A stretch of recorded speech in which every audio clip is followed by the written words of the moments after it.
Hello and welcome, teachers. I know this is a bit of a crazy year and a lot of teachers are teaching outdoors more often than they ever have before. So we have partnered with the Nature Based Education Consortium to create a series of videos, a three-part series that's going to help teachers get started with outdoor learning.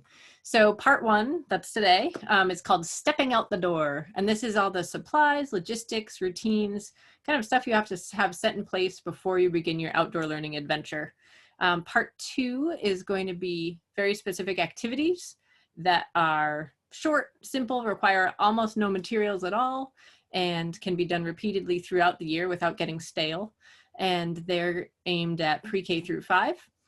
And the final part of the video series is going to be kind of how outdoor learning feels different. So the different kind of teaching approach that you need, some tweaks to that, and also some specific challenges that are unique to outdoor learning. For example, dealing with bugs and mud and sticks and tree climbing, and how to deal with the issues that we know will arise.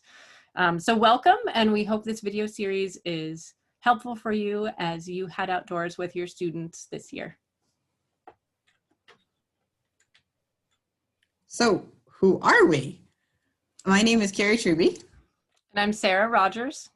And we work for the Cathance River Education Alliance. We've been partnering with local schools for almost 20 years, providing hands-on nature-based lessons for classes at our ecology center, doing in-class science programming and professional development for teachers in inquiry-based and place-based teaching.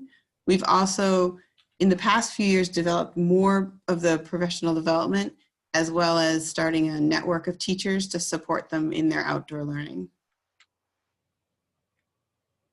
So our goal for today is to help you set yourself up for success with outdoor learning. So the very good news, which we also want to start with, is that most of your strategies that work so well for you indoors are transferable to the outdoor classroom. That said, it's true that outdoor learning can look and feel a little different. So we're going to help provide some proven strategies, and just want to remind you, you can do this. This is very doable. Your kids will love it and you will as well. So we broke today into 3 chunks of information. The first kind of theme is getting ready. So the teacher toolkit, the student materials, how to prep your outdoor spaces, what you need in terms of seating, all that sort of getting things ready before you go out the door. Step 2 is getting there. So actually transitioning, walking from the indoors to the outdoor classroom. That transition, walking from indoors to outdoors, can actually be harder than it sounds. And we'll talk about how to create that physical shift and also the mental shift that needs to happen during that important transition time. And the final part we're going to mention is routines and structures. So building routines that help your kids know what to expect from outdoor classroom experiences. All right, so let's get ready to go outside. The first thing you're going to need to have happen is your students are going to have to pack up. You have systems in your classroom to get students ready for different activities all the time. We just wanted to share a great strategy that one of our kindergarten teachers we work with uses. She has this little laminated person that sits on her dry erase board, and students can she Velcros on in the morning, depending on the weather, what that student needs to look like when they go out the door. And she also has a backpack with little stickies that have things like a water bottle or a neck warmer or your lunch. And then they put those on depending on how long they're going to be out for the day and what they need to bring with them. So now your students are ready to go and you need to get ready to go. A teacher toolkit we find that works the best is a 5-gallon bucket, because it can sit down in anything. It's really sturdy, easy to wash, easy to see everything that's inside it. Your basic toolkit, all you need is a first aid kit, hand sanitizer, cell phone or a walkie-talkie, some way to communicate with the front office, some clipboards and pencils. That's it. And then as you get more comfortable teaching outside and find what you love to do outside, you can tweak your toolkit a little bit here and there. You could put a more science-focused toolkit with bug boxes. You could have a lot of teachers like to use the mini dry erase boards rather than a clipboard. If you are in an area where you need to worry about hunter safety, it's a nice place to store your hunter's orange. One teacher we work with for Hunter Orange, she just uses big giant t-shirts. She gets her students in the fall and they put them over all their clothes. It helps for hunter safety and just keeping track of your students while they're in the woods. So another thing to think of, in addition to the actual materials that you'll need to carry with you outdoors, is how to prep your outdoor space. So there's different spaces for different purposes. The most important thing we want to remind everyone here is that simple is fine. You do not need acres of forest. You do not need a beautifully manicured school garden or amazing landscaping. We've taught really, really fun second grade habitat diversity studies on a soccer field, on many soccer fields, in fact, where we go outside and we look really closely and count the different kinds of bugs we find and tally the different types of flowers that we're discovering, the different plants. So there is plenty to be had in just a little strip of grass. So fear not about that.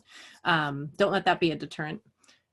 Do look around and think, how will you use the different spaces at your school? Some of you are lucky enough to have lots of different choices. Others of you may have one specific space that you're able to use at an allotted time. So just be mindful of different spaces matching with different activities. If you're outside for snack and lunch, or for movement breaks, or for classroom community building activities, that can be really quite out in the wide open. Once you get into more structured teaching activities like math or literacy classes or doing a read aloud, or especially in nature exploration, you're going to want to find, we like to call it a nook. So you need to try to create as much as you can, sort of an intimate space that's a little bit enclosed, and it helps focus the energy inward and the focus and the attention inward towards the teacher, or towards the other students who are talking. So again, some of you will have outdoor classrooms defined by stump seating that's already set up. Some of you might have a shade sail or a tent above you. If you don't have any of those things, you might want to see if you can find an area that has natural backdrop. So for example, a fence or a little buffer of tree plantings, just something to make it feel a little bit more enclosed can really help with focusing when kids are learning outside. Great, outdoor seating. There's been more talk about this year than anything, I think. And there's anything you want, pretty much, you can use. If you have to think a little bit about how you're going to use your outdoor space. So if you're always going to the same spot, then stumps and benches are great. If you feel like you want the flexibility to go to a lot of different areas, a lot of OT places, when they're done with their yoga mats, will let you cut them up and use them for seating. One teacher we know uses reusable grocery bags, and she loves that idea because her students can keep their own clipboard in their bag, take it out, sit on it, put their clipboard back in. Some teachers this year have tried using scoop seats. A lot of classes go outside and just sit on the ground, and they're fine with that. So whatever is comfortable for you is something, but you should really think about how your students are going to be when they're outside. All right, so getting there. So you've got all your stuff now, you're ready to go. So now how do we transition successfully to the outdoor space? Rule number one that we go by is to set the tone. So really create a mood, create the intention. Don't just line up and walk. Before you open that door, you really have to have started the lesson, kind of captivated the kids' attention. We strongly recommend giving students a specific job during the walk. So when kids come on field trips to visit us out at CREA, what we do is, for example, on the geology walk, we ask them to look for the smallest rock they can find and the biggest rock they can find. And we have them pick up the smallest one and bring it with them to the outdoor classroom so that when we get there, we all have something to share. But the idea is your mind is active during this walk. They can be chatting too, that's fine, but they're chatting about comparing their rock size. So you really want to have them actively engaged before you get to the outdoor classroom. Another tip we have is always go out the same door if you can, ideally a non-recess door. And remember, you're moving with purpose. So we're walking, not running. This is not recess. That's just a mental shift that a lot of kids struggle with in the beginning, is if they're not accustomed to outdoor learning, as soon as they go outside, they feel like it's recess. So that can be a bit of a hurdle in the beginning, just to getting kids used to the fact that outdoor time can be something other than recess. So keep the mood calm, keep the mind engaged, and just make sure they have their job in mind. In terms of lines, everyone has very different opinions on lines, but find the style that works for you. Some folks like to have a kid be the line leader. Some like the teacher sandwich, where there's a teacher in front and another adult in back. We sometimes use snake lines, we call it.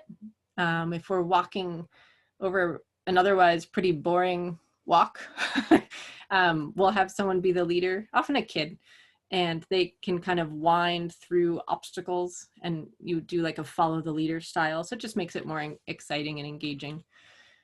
For longer walks, it's very important to establish a meeting spot and stopping points along the route. So we have, for example, a stump in the woods on our trail that we've nicknamed Bob the Stump. And that's a nice way where when kids are used to outdoor classroom, you can give them a little more independence and say, okay, you can walk up ahead, meet me at Bob the Stump, wait for me there. And it's just nice to have these meeting spots along the way and to name the landmarks in your space and get to know it better. That's a really fun spot too.